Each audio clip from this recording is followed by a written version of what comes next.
Hi. Hello. Welcome to the first episode of the Guild of Gluttony. I guess just Guild of Gluttony.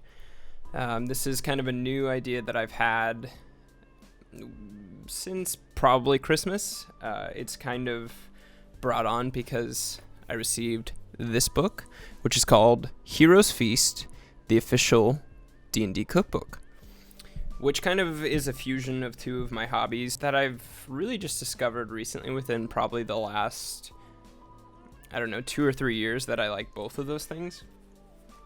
So it's really, this just tailors to me, where I'm at right now in life. So anyways, just kind of the idea behind this video series is that I want to go through this book and pretty much cook everything in it. I want to complete it front to back because, first of all, it just sounds like fun, and I just like cooking, as I said earlier, but also there's a lot of really good-looking recipes in here, as you'll see as I go on.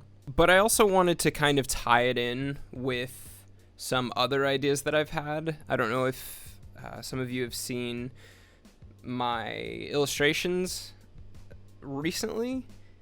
I guess not recently. It was back in September. The whole sword timber prompt list. A lot of my ideas featured a lot of food weapons, just food-inspired things. And so I realized that that's just something that I like a lot. So anyways, my general idea for this book is to cook the recipes within them and then create kind of standalone adventures that we can play out as like an actual D&D session. So it'll probably be a bunch of different one-shots that people can hop in and out of. I don't really want it to be just one set thing, one set group, and really like one continuous story. There will probably be elements that carry over from story to story, but I really want it to just be standalone stuff. And so my inspiration, as you'll see, kind of as this video goes along, that I would like to tailor the adventure to the actual recipe that I'll be including within the video. Obviously right now I won't be doing everything that I'd like to do because eventually I'd like to cook the meal and then set it in front of the players, and it'll be something where we can kind of eat while we play D&D. And it'll kind of be a fun element where you're eating the meal that you're trying to actually make within the game. I also want to use it as a means to discover new creators, particularly, again, you'll see in the video, but I want to find like new drinks, new drink companies. I know there's a few out there that are actually D&D themed. Like I found a few different coffees and a few different like ales. So I'd just kind of like to try all those just for the heck of it. Okay, so a little bit more about the book. It's actually broken up into different cuisines. You've got human, elven, dwarven, halfling, uncommon, and then elixirs and ales. And so I'll probably be jumping around between each of the different races, and you'll find out how in the actual video how I plan on doing that. I'm keeping the elixirs and ales section separate. I might do videos on just those, but it'll mainly be more so just the food. And so my idea for this video, or for these videos, I don't necessarily want it to be an instructional video, mainly because since I'm doing them from a cookbook, I don't feel like I can, for legal reasons, share all the specifics of each of the recipes.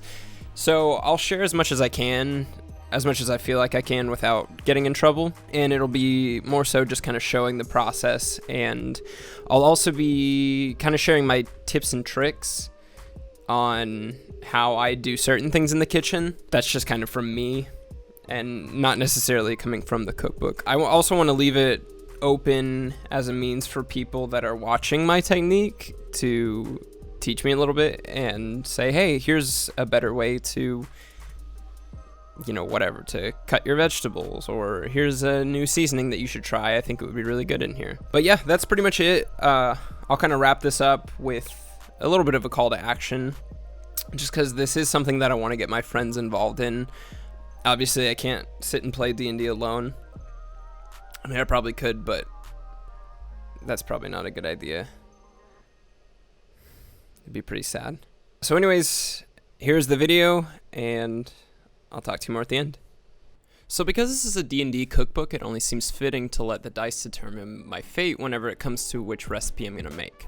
The D6 determines the race, and the D12 determines which recipe within that race I'll cook. So for this recipe, I ended up with Chicken-Something Dumplings, which is a halfling recipe. But before I got started on the actual recipe, I needed to get ready for the adventure. So I headed over to My Mini Factory, which is where I get all of my 3D printing files from. That, or Thingiverse is the other one. And I just kind of got a bunch of things that I thought might work for an adventure that would have a chicken in it. So after searching for a little while, I ended up finding a file that I really liked. I've got my 3D printer ready, and then I uttered words that I would live to regret.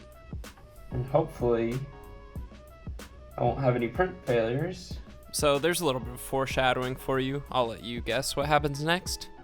So printing miniatures can sometimes take up to 3 to 4 hours, and I started this one pretty late at night, so I just went to bed, and when I woke up the next morning, I opened it up, and of course this is what I found.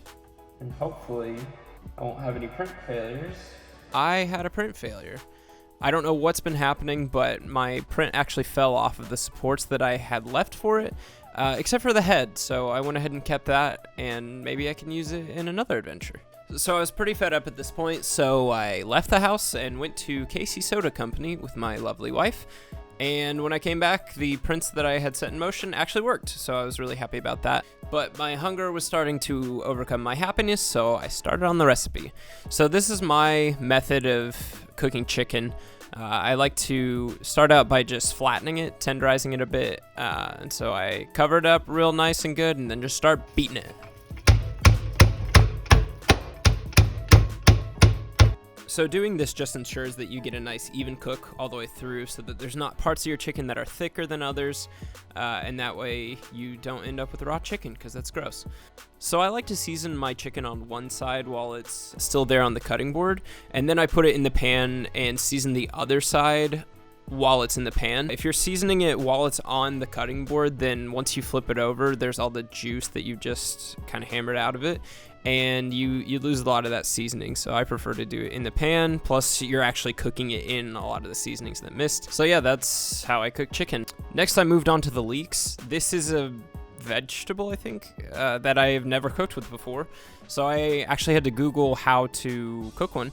I found out that you cut off the top part, which is the dark green part, and it was a little tougher than I thought. And just like ogres, you'll see that this has lots of layers. Very cool. So then you can cut off the other side as well. Fortunately, this side was much easier to cut off. And then you can take the 2 end pieces and just go toss them in the trash, because apparently you don't cook with those. So at this point, I cut the whole stalk down the middle and then just thinly sliced it. This is just 1/4 of the amount of leeks that are gonna end up in this recipe. I didn't realize that leeks were so huge. I felt a little bit ridiculous at the grocery store actually buying these things, because I pulled them out of their little section expecting that they'd be maybe as long as like green onions or something, and then they're just way longer. So I ended up having to get 2 of those little produce bags and put them on either end just in order to fit these things. So you can see now that with all the vegetables, the flavors are just kind of mixed in the pot. You can see 2 bay leaves in there, which is also something that I've never cooked with before. But these are pretty easy to deal with. You just kind of toss them in, let them cook for a little bit, and let their flavors kind of extract. And then you take them out, don't eat them. And then everything gets steamy in the pot. And so while all of that was cooking, I went ahead and got started on the actual dumpling dough. So obviously with a dough, you put in your flour, and then you start wandering around the kitchen forgetting where you moved the baking powder to. You finally find it, and then you throw that in there. And then again, just to be ambiguous, you throw a bunch of other ingredients in there and start whisking them together. And I really ended up liking this dough recipe. For dumplings, you want them to be a bit more moist and chewy, and I thought these had a good flavor. So just another tip, if you are mixing things that are in a metal container, make sure that you are not using a metal utensil to mix them. I got in trouble for that on Christmas Day by my father. So this is about the point that I realized that if I don't enjoy doing the D&D side of these videos, then maybe I could just switch to doing ASMR instead.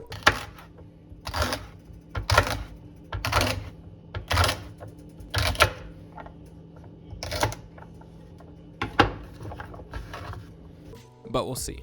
So I mentioned getting in trouble from my father earlier. I can promise you that if my mother-in-law ever watches this video, then I'll be in trouble for not tucking my fingers under while I was cutting vegetables. Let me know if you guys do that. I have attempted it and it just frustrates me. And I'm just careful while I do it anyways. So I had a few stragglers here whenever I went to dump everything into the pot. So just make sure they make it in there. This is when I started dropping the dumplings in. And I think the recipe says to put them into a ball, but that's almost impossible just because of how sticky they are. And it says to put them in a nice circle as well, but again, they're way too sticky, as you can see by my hands here. Yep. But now I decided to film the grand reveal, and it got too steamy, so let's talk about something else.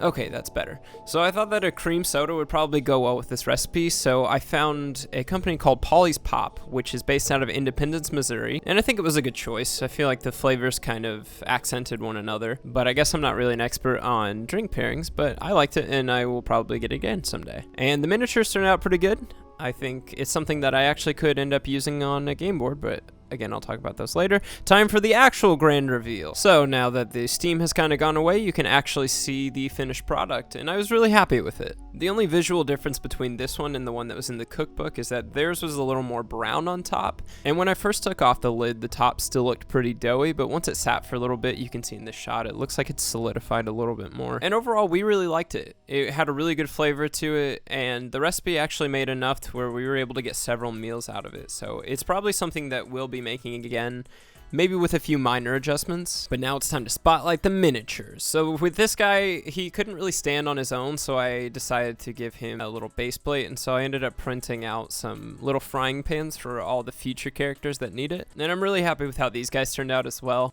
I'm just excited about the prospect of one of my players fighting with a frying pan versus a giant chicken that's bigger than they are. I think that will be a really fun time. So I'll hold on to these guys until the time is right, and I'm actually able to do Guild of Gluttony the way that I want to. So that's pretty much it for this first video.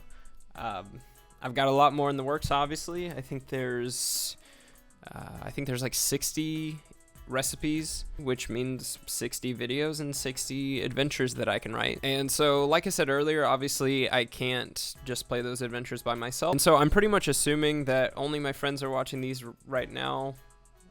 I don't know if you aren't just one of my friends, then let me know how you found this video. But if you would like to be part of one of those sessions, then I would be overjoyed to cook you a meal. Just let me know if you're interested. You can either comment down below or text me, because most of you probably have my number. And like I said, it's not going to be something that you need to be super committed to, or you don't feel like you have to be there for every session, but as long as you can come for one, then that's great. I'd love to have you. I'm considering doing something virtual. Again, this whole thing is probably going to evolve as I'm going. I'd like to maybe even, I don't even know if this is the format that I want to stick with, but we'll see as time goes on. But anyways, thanks for watching. I had a lot of fun making this. It made me super uncomfortable at times, but I had a good time, and I'm looking forward to doing the next one.